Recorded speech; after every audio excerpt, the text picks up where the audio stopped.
Hi, everyone. Welcome to Studio Visit with Raven. Raven here. I'm back with a fantastic guest here, Ian Rogers, a legend in the space and someone who's just been in tech for a really long time, entrepreneur, executive, now the chief experience officer at Ledger, and excited to talk to him today. Ian, welcome. Thanks, man. Thank you for having me. Appreciate it.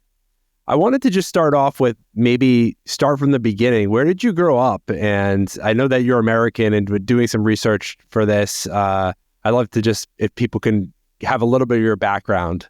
Sure. Yeah. So I grew up in Indiana, northern Indiana, a few hours to the east of Chicago. And, just grew up. I mean, I started collecting records when I was 5 years old and started working with computers when I was 8 years old. And was a skateboarder in high school and I had a kid when I was 17, went to Indiana University. And I don't know, I feel like there is definitely some algorithm where you put in like record collector, basic computer programmer in kind of, 1982 and, you pop out in 2021 an NFT collector. I think it's, there's. How did you get into programming that early? It seems like you got into programming pretty early. I had a stepdad that had studied computer science in the 70s, and he actually started a software company in our house. It was just a software retailer, Hoosier Software. I've been harassing him a little bit to try to find some high res of the full color Hoosier Software ads that he used to put in like Byte magazine in the 80s because I want to make T-shirts out of those. But so we had an Apple II, and we had first an Apple II Plus and then an Apple IIe in the house. And then when my stepdad upgraded to the Apple IIe, he put the Apple II Plus in my bedroom, which was really great. And of course, mostly I played video games. But the quid pro quo was, I had to learn to program. And there was this little programming school at a place in our town. We had a small, Mennonite college called Goshen College in our town. And right next door to it, there was a computer programming class in a garage called the Creative Loop, which is a pretty good name actually, Creative Loop. And I took the computer class there. And then once I finished it, they needed basically an assistant instructor, really just a kid to run around and help people with their programs when they were stuck. And that's what I did. So I really was like, I don't know. I mean, I didn't. My mom and him split up when I was 14 years old. We're still in touch, but I didn't have computers in the house anymore after 14. And so for me, it was just punk rock and skateboarding from that point forward. And then when I got to college, I was helping my friends with their computer homework. And I was still in touch with my stepdad. I remember like clear as day having a conversation with him where I was like, man, you're not going to believe it, but I still remember some of this computer stuff. This is 1990 at this point. And he was so serious, like, Ian, change your major to computer science now. It's like, man, I don't know anything about computers. Computers don't even look the same. They were, IBM clones, and I'd only ever worked on a TRS-80 or an Apple II, and he was like, they're all the same. Change your major today. And I was like, oh, he's like, you're a kid with a kid. You need money. You need a job. Study computer science. Okay. I didn't even know, man, I didn't know anything. I was a dumb kid. But I walked into the guidance counselor's office and I said, okay, I'm going to declare my major computer science. I remember she handed me her business card and said, okay, email me. And I was like, all right, I will. And then I walked out there and was like, got to figure out what email is. Never heard of it before. But thankfully, like a lot of other things in life, I'm a quick study. So, anything worth doing is worth overdoing. It's super interesting, this combination that you were just talking about. I was just thinking about with skateboarding and punk rock and computer science. I think people wouldn't necessarily think that those were, so related, but I think that's really interesting because I love punk rock music too. Like, I used to skateboard as well. Like, it's interesting the overlap there. I think it's really related actually, because I think if you grew up and everything that you wanted was at your local shopping mall, then the internet must have been like, why does anyone need this? But if you grew up, like collecting, VHS tapes, but because the things that you wanted to watch were not on television, And if the music that you wanted, you had to mail order out of the back of a newsprint magazine called Maximum Rock and Roll, that just to get the magazine, you had to drive an hour. And then you would like read the words in the back of the magazine, and then you would choose what you wanted to buy. And, my mom would write a check for me so that I could, spend my allowance to order a 7-inch that was coming from Berkeley, California. Like, if that's what you were used to, then the moment you saw the internet, you were like, oh my God, this changes everything. And I feel really lucky to have grown up with, the people forget, I mean, skateboarding is skateboarding, and there's a whole bunch of reasons that I think skateboarding is an amazing teacher of life. But from a media perspective, like the whole skateboard industry ran in the 80s and into the 90s on VHS tapes. Yeah. Like the whole business was, I'm a pro skateboarder. I've got to spend months making a part, so I have 5 minutes in that video so that kids will buy my board. Yeah. Like, man, that is a crazy business model.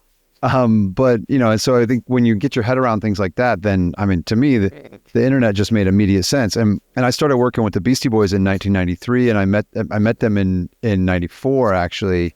And, they understood the internet immediately, like way before most people. And I think the reason was because they came from that same culture. Yeah. So I've always said, like, if you once upon a time made a fanzine with a Sharpie and a photocopier, then the moment you saw the internet, you were like, I know what this is. This is self-publishing. I understand self-publishing. I've been trying to do this my whole life, and this looks like a way better tool than I've ever seen to do it. Yeah, it's interesting too, because I think when you're talking, it's bringing up thoughts of skateboarding and in punk rock that they thought of as kind of countercultural, which they are. And I think the internet and technology, in a lot of cases, is that, right? Like if you have a mindset that is not just thinking, okay, the status quo is the best, or something like that, right? And you're open and creative and challenging assumptions, I think that's kind of the mindset of technology, right? And what, in the belief that we through technology make a better world, right? So totally. I mean, I think this is just humans generally. Humans have imagination. I mean, can a dog say, I know how tomorrow could be different, better from today? Like, I hope not, because if so, then that's pretty sad. But that's all human beings do. They're imagining, like, okay, wait, what about this? So yeah, I think we just use technology to do that. I'm a big fan of, when Clayton Christensen, who wrote The Innovator's Dilemma, says, there are no new human problems. We just hire new technology to solve old problems. I think that's a really important thought, especially for people that are innovators, because like so often, we try to create new problems that don't exist, or there's so often solutions, that are looking for problems, and they'll never find them. When I was running digital at LVMH, every week someone would come in and want to sell me like a virtual store. No one's ever wanted a virtual store, and they're not going to want it tomorrow. Like these things, if it wasn't a problem in the past, it's not going to be a problem tomorrow.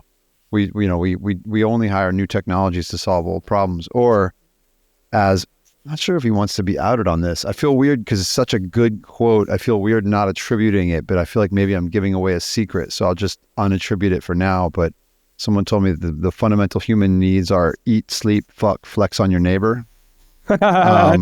So pretty much every product fulfills one of those categories. Exactly. That's pretty funny, and true. When did you I know that you were involved early in WinAmp. Everyone, I think around that time when WinAmp was out, had it on their computer. It was like, the time when of Napster and all these, kind of that whole evolution in music and things like that. Maybe talk a little bit about like how did you get involved with WinAmp and that whole journey? Yeah, so I mean, look, for anyone who doesn't know what WinAmp was, it was an MP3 player, and if you fucked with MP3s in 1998 or 99, you used WinAmp. Period. Right? It'd be like the analogy I think for this audience would be MetaMask. Right? Yeah. If you fucked with NFTs in 2021, 2022, you use MetaMask. Yeah. So and what that means is now that we are, God, how far are we? 25 years on from that. Then what that means is that there's only two responses when I say WinAmp, either totally glazed, I have no idea what you're talking about, or dude, WinAmp, what? And so it was kicks the llama's ass, right? Yeah, that alone is an amazing story. It's such a great group of people, man. Like WinAmp was made by a great human being, Justin Frankel, when he was pretty young, 18, 19 years old. He'd been kicked out of the University of Utah for hacking. And he made WinAmp. He's just an he's an incredible human being, but also just an amazing engineer in the way that he worked. Like what he chose to do to this day, what he chooses to do with his time is what makes him who he is. And WinAmp was definitely a product of that. It was just sort of that thing at that moment. Man, I have so much to say on this because I think that there's another important part here that's really relevant for your audience. I think that music, the thing to remember is, all right, let me back up a little bit, because we've now lived through the digitization of all information, right? And now we're living through, as Derek Edward Schloss says, a once in humanity digitization of all value, right? So you've got to put WinAmp, you have to contextualize WinAmp inside this digitization of all information. And there was digital music was always really early. I was talking to someone the other night about their business, their media business. It's talking to a lawyer who works with big artists and big people in the media business. And I really asked him, I was like, okay, how long was it from when some of these ideas were pitched to you to when they actually changed your artist's business? And his answer was 15 years. And I was like, that's right. Wow. That's exactly it. And also I asked him what was the delta between kind of your music business changing and your kind of movie business changing? He said 10 years. I think he might have said 15 years on that one as well. And which is just incredible. I guess, 15 years on music too was what he was saying. Is I do find 15 years to be this kind of magic number. But the reason it's relevant for digital art is music was always first in that information revolution. I think it's because it's just kind of easy, and everyone who's like the age of a young programmer listens to music while they're coding. But music is like, it's small file sizes. It's artist, album, track, genre is a relatively simple database problem. Everyone listens to music while they code. Everyone loves music. It's kind of universal. So I think for that reason, that's why music was kind of disrupted 98, 99, 2000. 2000, the music business started to change. Music business was in free fall as a business from 2000 to 2014. But a lot of these changes came to the rest of media more around 2010, 2012. And so I think similarly, as we're going through this revolution of value, there's a reason that digital art is first. It's pretty simple, because to have value, you have to have a market. Like, if we're going to exchange value, there has to be, critical mass of people who want to exchange value. Well, getting to that for like everybody who wants to buy eggs is a very, very, very long road. Getting to that for everybody who gives a shit about Joe Peas, well, that's actually relatively short, right? That's like a relatively short period of time. You don't need a big market, in other words. Like it was like two bidders who bid, I can't remember the Francis Bacon piece now, but the bid that thing up to 140 million or whatever, right? You only need two people to drive a market. And I think that there is an analogy here that's really interesting between digital music and digital art. But to answer your question, I was just I'd been on a Beastie Boys tour in 95. And then we had a company in Santa Monica that built websites. Long story short, we shut that company down in 98. When I went on another Beastie Boys tour, I came home from the Beastie Boys tour and I had no job, and I had a kid, so I needed one. I knew how to code, so thankfully I could get one. I went on a bunch of interviews and ended up working at Sony Online Entertainment, making online Wheel of Fortune and Jeopardy. And in the meantime, I had reconnected with an old friend, this guy, Rob Lord, who started the Internet Underground Music Archive in the early 90s. And while I was on the Beastie Boys tour, we were recording from the road. I had a little Sony mini disc that I would attach it to Mario C's mix board. Mario C, who I talked to this morning. Shout out Mario C. Oh, wow.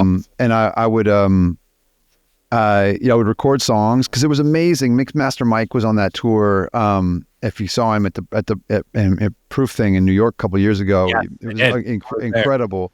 And Mike just made the shows so exciting. Like every night, the Beastie Boys had no idea what he was going to drop, next. And so I was recording those from the mix board and posting them online. But in those days, like you can't imagine, you didn't link to Spotify. That's for goddamn sure. What you did is you linked to this MP3 file, and then you had to have a lot of instructions around, okay, now if you want to actually listen to this song, first of all, you're going to need a sound card for your computer. Now you're going to go get this program called WinAmp. You're going to download WinAmp, install WinAmp, and so I get an email from Rob Lohr.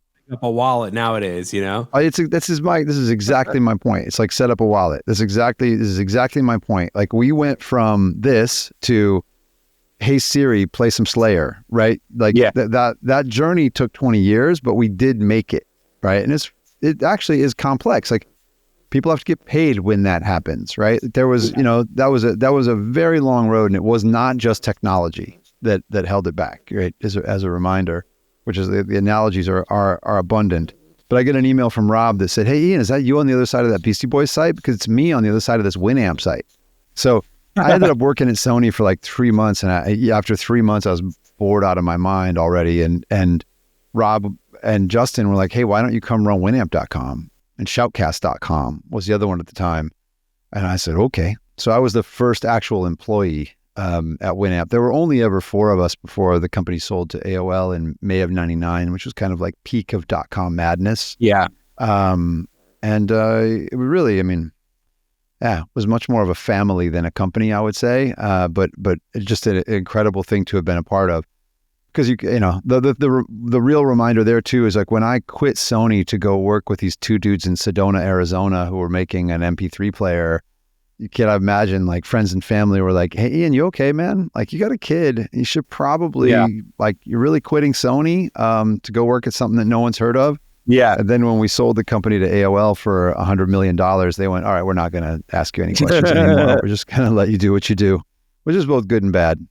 It just, again, like only 4 people and you sold it for $100 million back in 99, that just is it's similar to, Instagram when they had sold to Facebook for $1 billion. I think they had 9 employees. I always think of these examples because I think you could do a lot with less, like I think a lot of people think that there's so many things that are just wasteful, right? That don't address the actual problem or I feel like I admire entrepreneurs that are able to just kind of like, you don't need to make a huge company. You don't need to like do X, Y, and Z because they follow a playbook.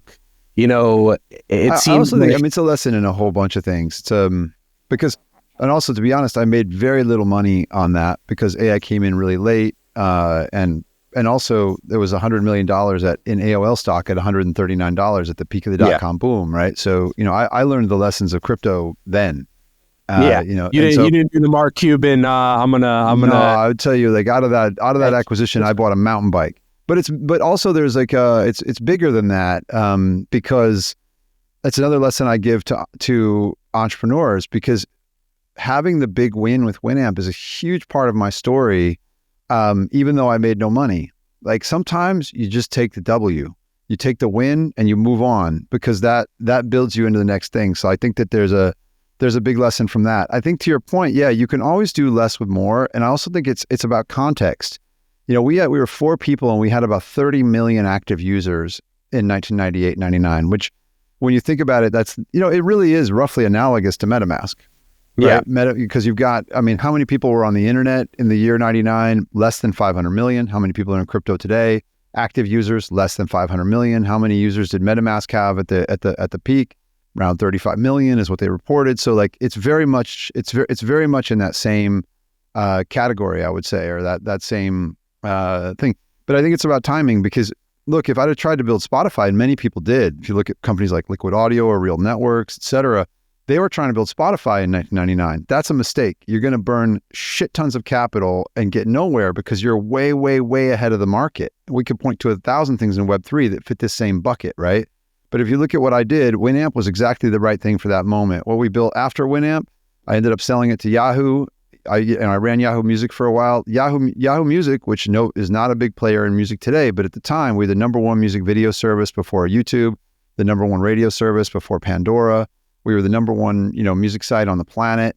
Then I did finally go build a music subscription service, but I did that in 2014. Yeah. Right. And then build Apple Music. So I think to me, the biggest lesson is right thing, right time. Build what's right today. If I tried to build the, mobile phone, the Ledger phone today, that would be ridiculous. Ledger Nano was the perfect product for that moment. Ledger Stacks and Ledger Flex are the perfect product for this moment. There will be a perfect product tomorrow.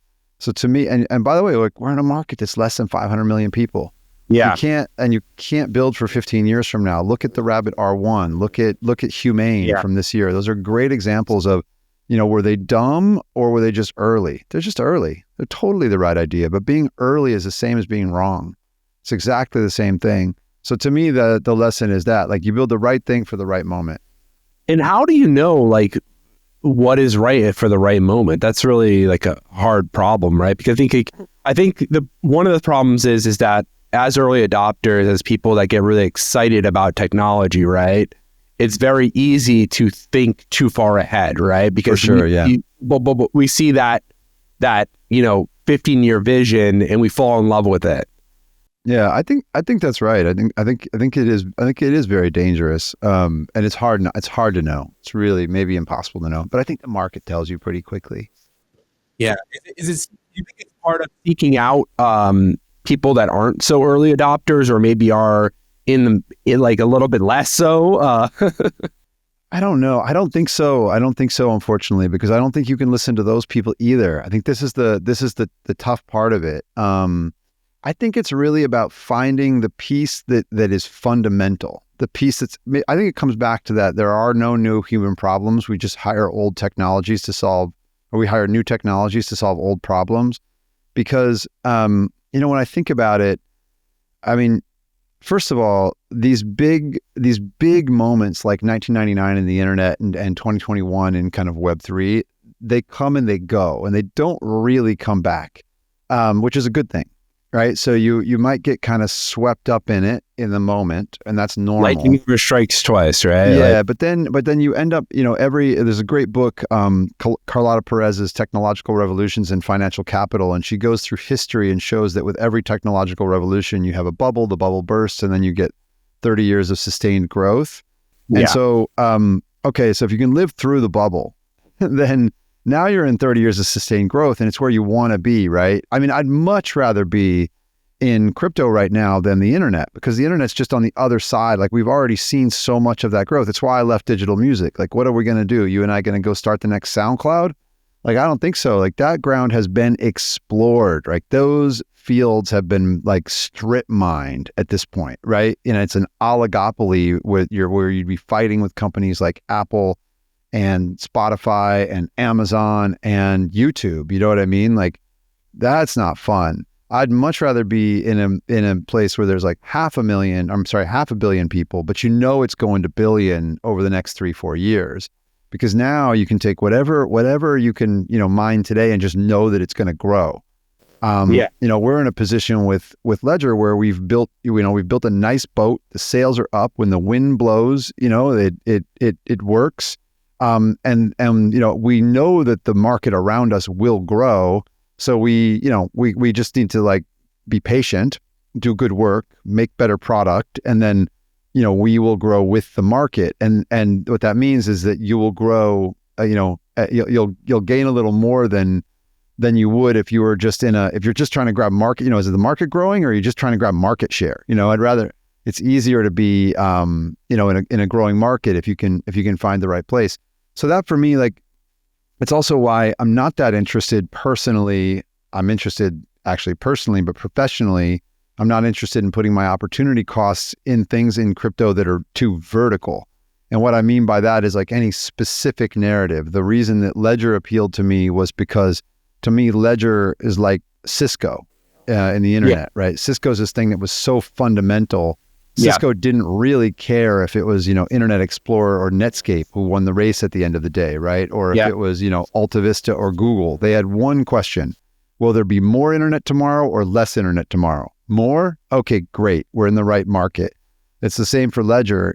For me, it's one of those ideas, and this is, in 2018 is when I realized this, where Ledger didn't, care about the ICO bust. It was really just a question of, will there be more digital ownership tomorrow than yesterday? Yes, there will. Okay, great. Then custody by somebody, either an institution or a custodian or an individual. And if custody, then security, right? And so, all right, as long as you're like in that water, there is a need for digital asset security. That is a need. Someone will fill that need. Why not us? Yes. Okay, I think I can do that. That's my calculus and how I get to a place like this. It's the expression, when they say about who got rich during the gold rush, the people that were making the shovels, right? Like that's the expression, picks right? and the axes. Yeah, exactly. And I think like that's really smart to focus on, okay, what is the foundational level that all these other players are going to be playing upon that is, but still is so, because that's such a defensible layer and a needed layer, right? Like the other on top, of course, there's going to be winners and losers, but yeah, and if I knew those answers, I'd be day trading. You know what I mean? Like if I knew which of the verticals was going to be, the right one, I'd be day trading. But I don't think I'm that smart. So I go from first principles. Do I think that we're going to have digital ownership in our digital lives? Yes, I do. Do I think it's going to be decentralized? Yes, I do. Okay, well, therefore you have custody. You have permissionless money as opposed to just, PayPal, Venmo, whomever. I do believe we're going to have permissionless money, and that's the direction that technology moves us in. Well, if that's the case, then security is paramount. Like, I want to take a just like focus on this a little bit, because I think I think we're in agreement on this, but what do you say to people that are just saying, this is just speculation, crypto, I think there's less and less people that are saying this, but but there's still a significant people that like why do we need crypto? Why isn't the existing monetary system good enough? Why do we need digital art? Why do we need digital assets? Why can't I just buy a painting like through Sotheby's like I normally do? Like why this whole crypto movement? There's a lot of different ways to contextualize that. I think, really honestly, the first answer I always give, because I'm a skateboarder from Indiana. So I feel like a little, why would someone listen to me on this? Like, go read Broken Money by Lynn Alden is the first thing that I say, because, I think any thinking person is going to have a fun time reading that book. And if it doesn't affect the way you think about digital assets in some way, I'd be really surprised. And she approaches it from such a fundamental, like, what is value? And what is the history of value with human beings sort of way that I think it's a much more complete answer than I could ever give. I think the short answer for me is we lead digital lives and we have a lot of digital value in our digital lives already, right? There are a lot of things that could be better, whether that's why does when I was just in New York and eating in a restaurant where they charge you a surcharge for a credit card. Yeah. And you're like, wait, that's where we are, really? Like, these guys, I'm paying with credit rails. I don't need credit. What I need is digital cash settlement. Yes. And there is actually free decentralized digital cash settlement. It actually already exists. And this is the movie I've seen before as a technologist. I'm like, wait, if there's someone in the value chain and they are taking value that they don't deserve, it's a matter of time before they go away, always, in all cases. I was just talking about this with a very senior person in the world of fashion earlier today. I'm on the board of Dr. Martens, and I had the opportunity to speak to somebody who's done many boards in fashion, and we were talking about there's this concept of death in the middle. This came from Unilever once upon a time. At least that's the first place I heard it, where for each of their properties, each of their brands, they said, look left, look right, run one direction or the other. You either have to be budget or premium. No one can be in the middle. And the reason for that is, fundamentally, because if you're in the middle, then there's, think about it, then if you're in the middle, you're going to get killed by Amazon Basics. That's the short version of the story, right? Because why does Amazon need to stock you, if no one is seeking you out? They just won't. Yeah. They'll just solve the problem either with a value player or with Amazon Basics or with a premium player. Those are the only three that really make sense, right? So that's not about what that is about, if you're not providing real value, then you'll come out of the equation. And I think that has really far-reaching implications. I used to say in the music business, I would stand in front of music business audiences and I would go, guys, we don't matter. There are only two people who matter in the music business, people who make music and people who love music. The rest of us are in the way. So we either have to provide value or get out of the way, right? And I think that's really relevant because, it's just this, it's the same in the monetary system, right? Like my bank charges me to have a credit card. They charge me monthly as my French bank to have a credit card. I know. Why? Well, you're charging me a tax for something I don't need. What do you actually do for me? I make no yield. Yeah. The only thing you do is you take my paycheck as an input and you allow me to pay people as an output. Yes. I got news for you. You deserve zero for doing that, and you don't even do it well. No offense. I have a woman at my bank who's very nice to me. I have no problems with my bank. It's the model doesn't make sense. The model where they charge me for that credit card when they don't really do any services that I couldn't do with my ledger, frankly. Exactly. Right. So, this is, and I know it. I mean, I'm counting. I mean, you can imagine all I do when I go to work every day is go, I am one step closer to not needing that bank account.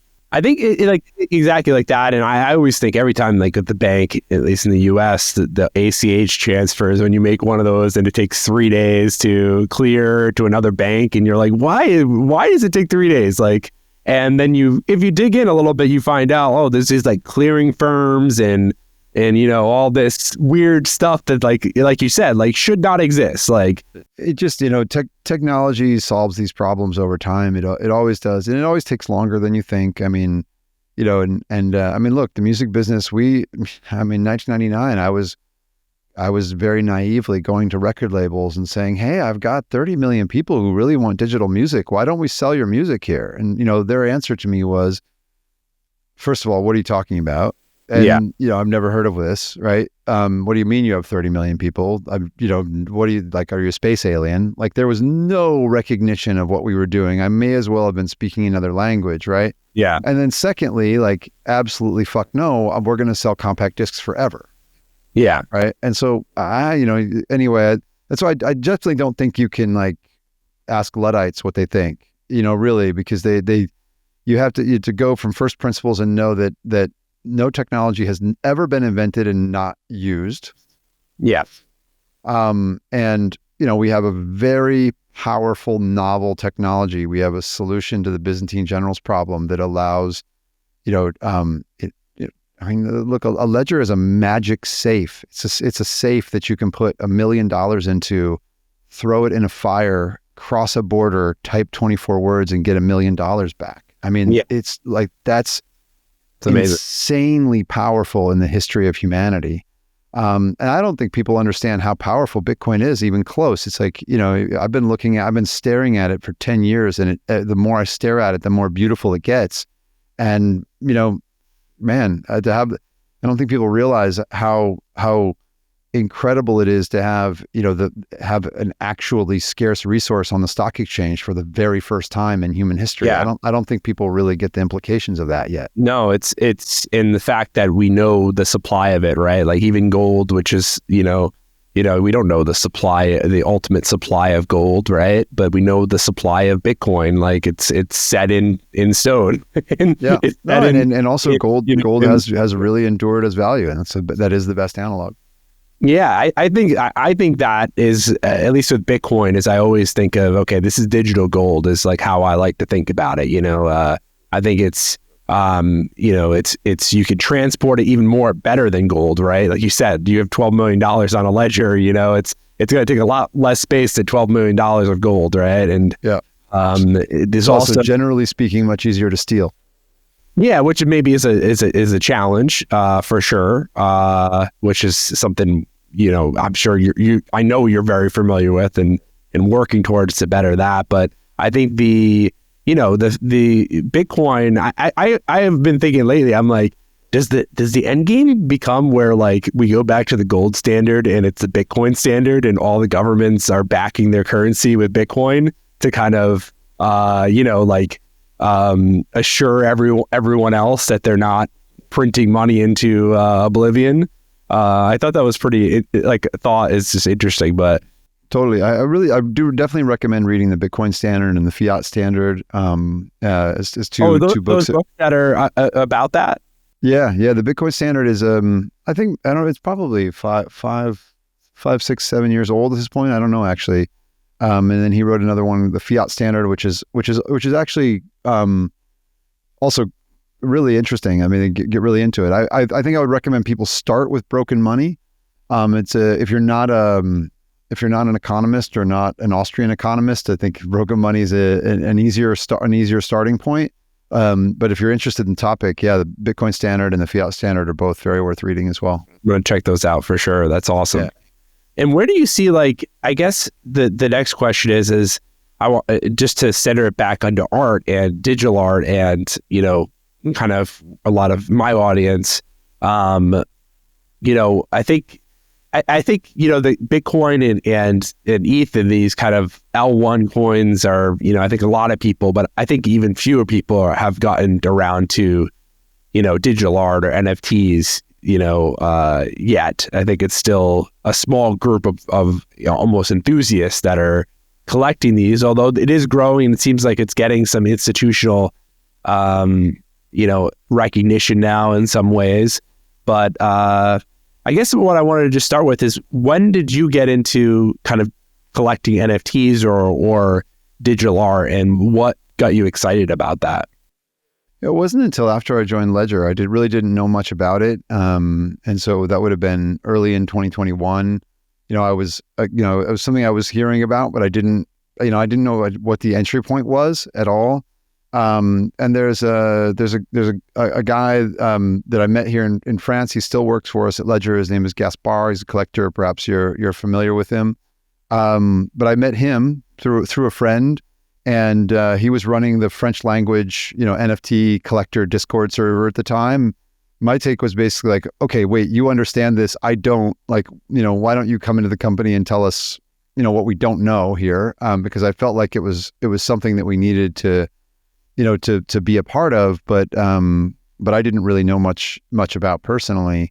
And he actually, at one point he sent me, an NFT. He sent me this WinAmp NFT from Julien Rivoire, and he was like, yeah, I think you need this one, and I was like, yeah, I think I do. And that was my my first collection.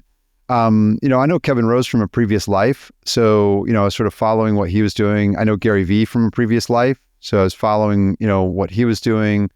I just got I know Mike Shinoda from a previous life. So these are all people that were experimenting at that time, and it made sense to follow and keep up with. And then, I just fell in love with generative art. I really didn't know, much of anything about it. But what I realized, like I said earlier, I'm a quick study, right? So once I kind of, and also anything worth doing is worth overdoing. I don't know how to be kind of interested in something. For example, I don't watch television. I don't watch movies. I haven't owned a television since 1989. I have zero interest in watching a series. You could name any series, and my answer is never seen it. Don't care. Because what I spend my time doing is being obsessed about things, whether it's, Fela Kuti or art blocks is all the same in some ways. And so I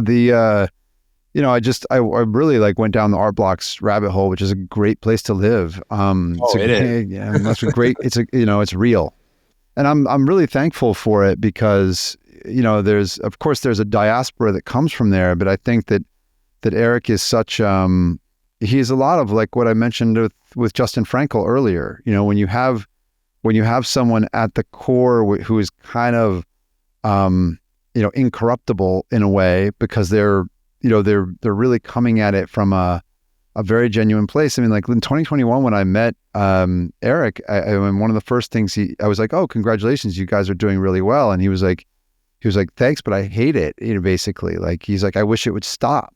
He's like, "I'm dying for the day that we go back to not minting out."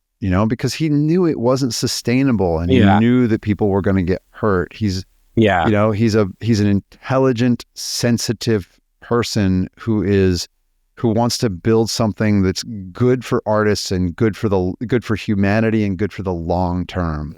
So I think that it's a very rare that you have something or someone like that to kind of to build around. And I think generative art has been very lucky to have that kind of at its core. The other thing I realized is that, in a way, like my craft is coding. So therefore I'm in a better position to critique or appreciate a piece of generative art than I am a painting. Really, just like I have fundamentals, like, and just I can look at a painting and go, wow, that's cool. I mean, I guess it's hard to do. I can understand the concept, of course, but I can't tell one stroke from another. I've never been a painter, but code is something that I am capable of appreciating. So for me, it was just a slam dunk, right? You've got you've got the community aspect to it, the kind of innovative aspect to it, the underdog aspect to it, the technical side of it, and that's why Marfa for me every year is it's the event of the year. It's like where I feel that I'm surrounded by people who are, as weird as me. So anyway, that was kind of, how I found myself there. Yeah. It's always amazing to think of that, because I always think about that with generative art is that, I think, there's generative art is obviously, there's, people can just look at a great generative art collection and just look at it and be like, oh, that's beautiful. But I do think if you know a little bit about programming, a little bit about computer science or something, and you can dig in a little deeper, I think your appreciation goes up a lot, because then you can kind of see certain things and you're like, okay, this is actually really hard to do technically. It's not only, aesthetically pleasing, but this is actually challenging. And there's been, like, as an artist, there's been some projects that I just have been blown away that, one of them, like Sculptor, for example, by Peter Pasm, that's one that I think the general market maybe doesn't really know how amazing that project is. But I think if you dig into the code and you realize, wait a second, he, in like 7 kilobytes, like wrote a 3D, like, ray tracing, and like it's like insane. Like it's just like I'm like, what? Like that my Moments project was like 7 kilobytes. Like it's like that's insane. Like that's just wizardry. Like it's like another level. But like unless you kind of, I think, are familiar with programming, you probably wouldn't get that appreciation of that level of it, even though it is aesthetically pleasing as well. So it's interesting. I think that dynamic of it as well. I think art is like that, though. Like if you and I right now went over to Palais de Tokyo, there's probably tons of challenging art in there that without all the storytelling we wouldn't get. You know what I mean? For whatever reason, I think so. I would just argue that art is like that. I think, that's without the storytelling, it's very difficult, right? The same thing with any art. Like there's 100 million songs on Spotify, but when people choose their songs, it's not necessarily sonic. There's a lot of like cultural and storytelling and nuance and fandom, and it's not just like, oh, I like the sound of this, right? It fits into it. There is a cultural context for it, that comes with it, and I think art is like that. I also think that, like, Eric was right. I mean, the appreciation of code-based art probably is a relatively small group of people. But I would say, just like, again, if we go to the Pompidou right now, that art will be seen by and appreciated by relatively few people. Just like every luxury brand appeals to relatively few people. You know, Louis Vuitton is a very big luxury brand, but if you put number of Louis Vuitton customers in 2024 over 8.5 billion people on planet Earth, that's a very small ratio. And I think that's, I guess that's the other thing about being a skateboarder and punk rocker. Like, my personal goal is never mass adoption. Yeah. My personal goal is success. What and everybody success talks is now, right? It's like, yeah, definitely like more people and that type of thing, right? No one's ever going to call me to be the CEO of Walmart. Yeah. You know what I mean? So there's no risk of that. You're very focused on a very specific customer. And knowing them very well and delivering value to them, right? Yeah, being tier one to, specific group or groups of people. And I do like the groups thing. I feel like Ledger, I think there's no such thing as crypto. Crypto is a collection of communities. Yeah. Just like no one likes music. People like, specific, more, they like, in fact, this is, and I think this does apply because people always want to make this judgment of are NFTs good or bad? I can promise you 99% of them are garbage. Just like 99% of the songs on Spotify are garbage. 99% of the books on Amazon are garbage. 99% of people are people you don't really want to hang out with. Your job is to find the good 1%.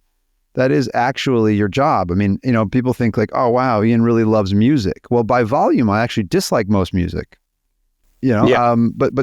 But at the same time, this is what people, they kind of, they miss. The brain is a complexity simplifying machine, right? People would really like it to be much less nuanced, but that's not, that's not reality, unfortunately. What do you I know we're coming up on time, but what do you look for when you are collecting, art? I like digital art. I'd like to just get your take on that. What do you think of when you are thinking of acquiring a piece or learning about an artist or something like that? I think in a lot of ways it is.